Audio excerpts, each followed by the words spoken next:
Olá, meu povo, sou eu, Babalaxé Wesley Oxoguian, aqui da roça, né? Hoje vamos ter um bate-papo aqui com o nosso patriarca, né? Para entender a história de tudo como tudo começou, né? Então vamos lá, primeira pergunta. Meu pai, como começou a Axé Jobé, né? Como foi o início de tudo isso dentro da sua vida? Vamos lá, né? Que Baba Jobé, né, patriarca do Ilê. Tudo começou quando eu nasci, na verdade, né? Por que tudo começou quando eu nasci? Porque a gente acredita, né, de que o candomblé a gente já nasce com um dom, né? Então, a Axé Jobé ele começou lá em 1985, né? Quando assim eu nasci na cidade de Arco Verde, Pernambuco, e foi ali o início do Axé Jobé, né? Já fui católico, já fui evangélico e não se achava nenhuma dessas religiões. Aos meus 13 anos de idade, eu vim para São Paulo, né? Vim para São Paulo, migrei para São Paulo, onde minha mãe já morava aqui, né? E ainda assim continuei católico, né? E por cargas d'água eu fui, posteriormente, alguns anos depois, eu comecei a ficar muito doente, né? Muito doente. As pessoas falam que é santo cobrando, né? Que é santo castigando, porque você não segue aquilo. Mas eu não acredito nesse santo. Eu acredito que é o chamado do orixá, né? O chamado do santo. E a partir daquela doença, né, que eu fiquei apenas mexendo os olhos, né, e tinha contato com a minha Yalorixá, que posteriormente ia ser minha Yalorixá, que até então era namorada do meu progenitor. E ela dizia de que aquela doença era orixá. E a gente não acreditava, porque a gente era, vamos dizer assim, era temente a Deus, e era católica, meu progenitor era evangélico, e não se acreditava nisso. Mas, né, procuramos a medicina, mas a medicina não teve explicação para aquilo, né? E lembro como hoje, né, no mês de abril, há uns 21 anos aí para trás, aí, mais ou menos, ela me propôs de que eu fosse botado um jogo de búzio, né? E esse jogo de búzio, ele trouxe de que era necessário de que eu iniciasse no santo.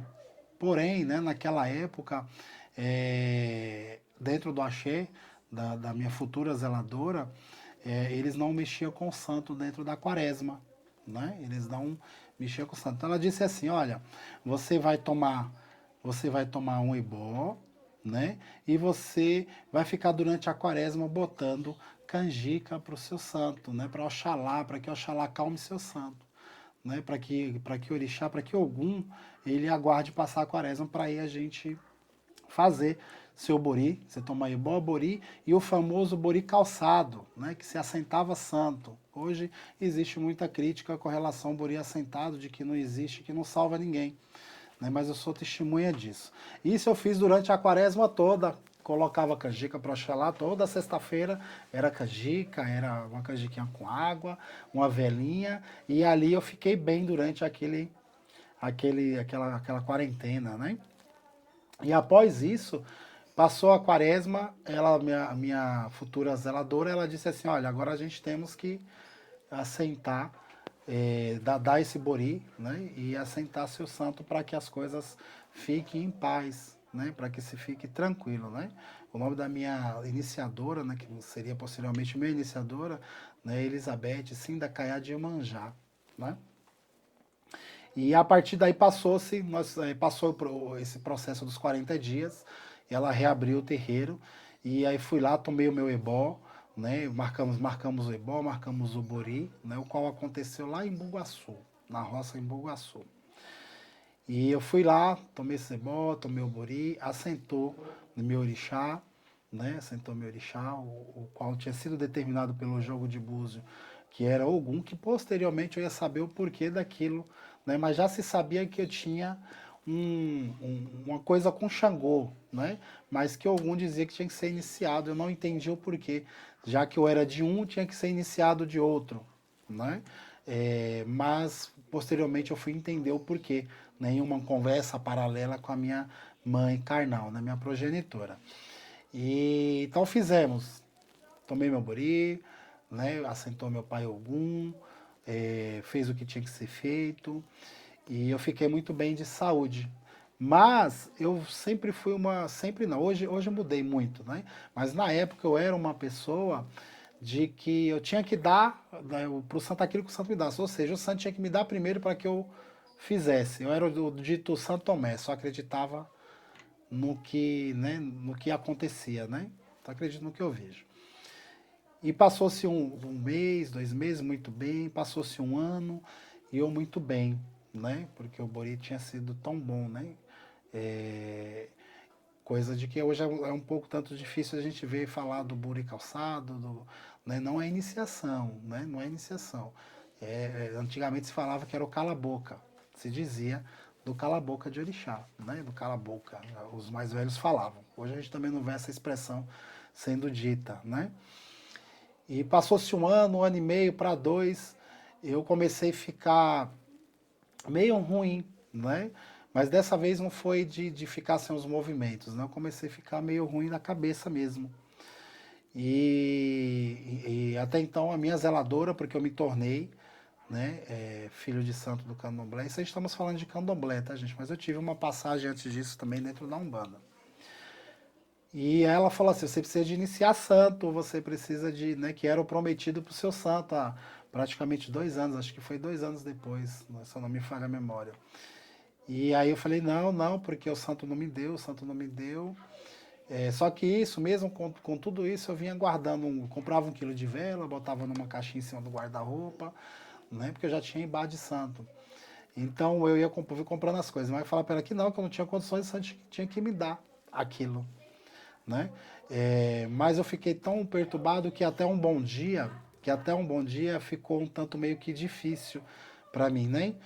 Porque eu não sabia entender aquela parte de que eu tinha essa missão a cumprir, né? Que posteriormente, bem depois, viria o Axé Jobé, né? Mas quando foi em 2007, o ano realmente o ano realmente do renascimento, né? Que foram 2 presentes nesse ano de 2007. Quando virou-se o ano, que eu estava programado para entrar no dia 10 de janeiro de 2007 para fazer santo, 3 dias antes eu descobri que sua mãe estava grávida, né? Então, naquele ano iria nascer o herdeiro também do Axé Jobé. E 3 dias depois eu me recolhi, né, para renascer dentro do orixá, para iniciar Pai Ogum, né?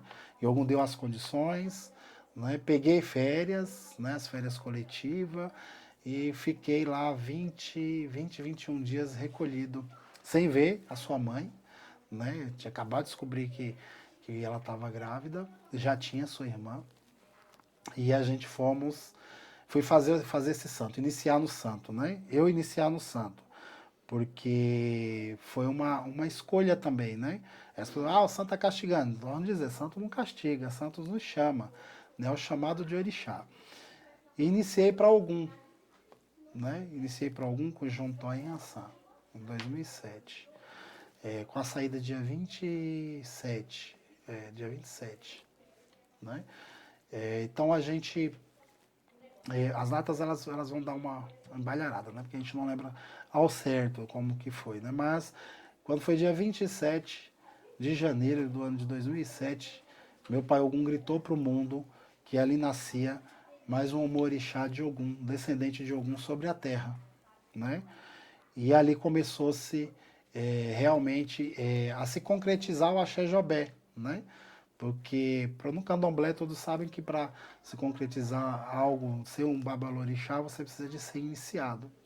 Mas até aí não se tinha, até aí a gente não tinha noção de que eu poderia me tornar um babalorixá lá adiante, né? Porque eu não queria isso para minha vida. Eu não queria o candomblé para minha vida, quanto mais ser babalorixá, né? Mas fui chamado para ser um descendente de Ogum, onde fui iniciado, né? E passou-se um ano, para tomar obrigação de ano também, eu ainda um tanto relutante, mas fui lá, tomei um ano, depois tomei 3 anos. E aí quando chegou esses 3 anos, que aí começou a se concretizar o chamado para o sacerdócio.